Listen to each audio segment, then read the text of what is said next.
Megjithëse jemi në kohë fushate, do doja të ndaja me ju 3 gabimet fatale të Ramës në këto 12 vjet.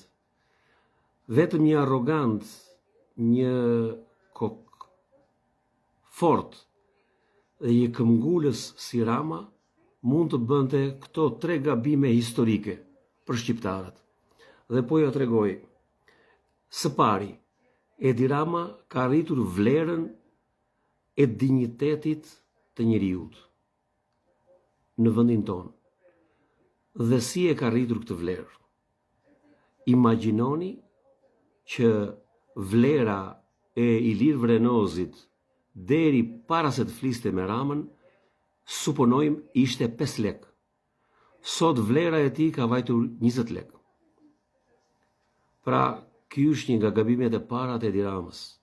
Siç ka bërë me njerëz të tjerë, për shembull me atë që iku në Zvicër, me ca të tjerë që kandidojnë që unë sinqerisht nuk i shikoj dot me sy, me atë tjetrin të gjatin që është atje brenda, pra u ka ngritur vlerën njerëzve.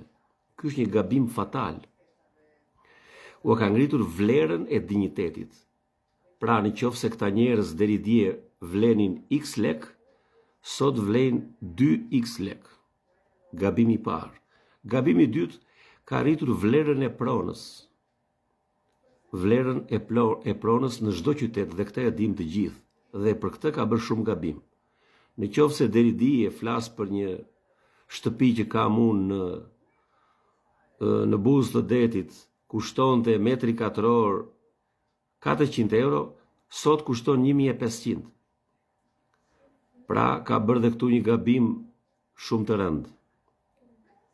Përmes kokforcisë, arrogancës dhe qëndrimeve të tij të hekurta, ka ngritur vlerën e pronës dhe kjo i ka dëmtuar shqiptarët. Jashtë mase, sepse dihet që një popull lidhet mbas tokës së tij për arsye se toka e tij është jeta e tij. Dhe nëse ngrihet vlera e pronës, ky popull dëmtohet. Sigurisht që më kuptoni. Edi Rama ka bërë dhe një gabim tjetër dhe po i bie shkurt, ka ngritur vlerën e krenarisë kombëtare. I shikoni shqiptarët sot kur kalojnë nëpër dogana në Itali, në Gjermani, në Zvicër, ku ta di unë.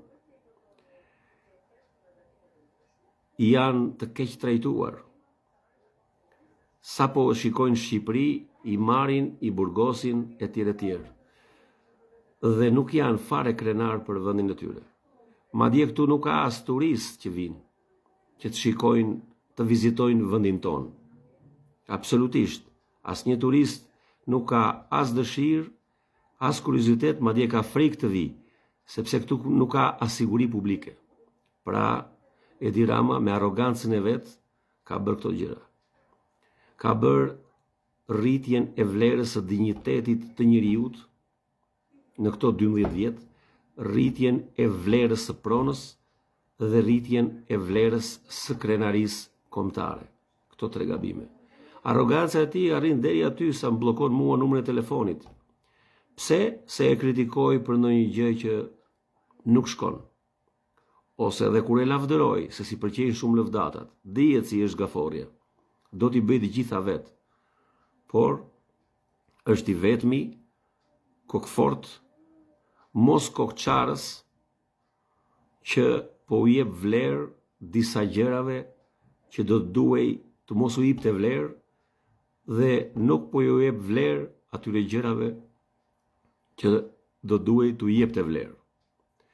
Analizojeni vetë. Imagjinoni t'i japësh vlerë dikujt, t'i arrisësh çmimin, vlerën e dinjitetit, një personi që deri dje ishte një fundërrin. Tani ai po i jep vlerë edhe Saliut. Po i jep vlerë edhe Saliut. Dhe për këtë po më çudit. Prandaj kam një pyetje. Si mendoni, Rama po e shpëton Saliun apo po e gropos? Unë mendoj se po e shpëton. Duke komunikuar me të përse largu, përmes medjave, qoftë dhe me luzimin, po u jep vlerë. Po u jep vlerë. por u ngër çmimin. Ky është gabim. Këto të tre të tjerat më sipër vlerësojeni ju, si ta mendoni. Ju uroj një ditë këndshme.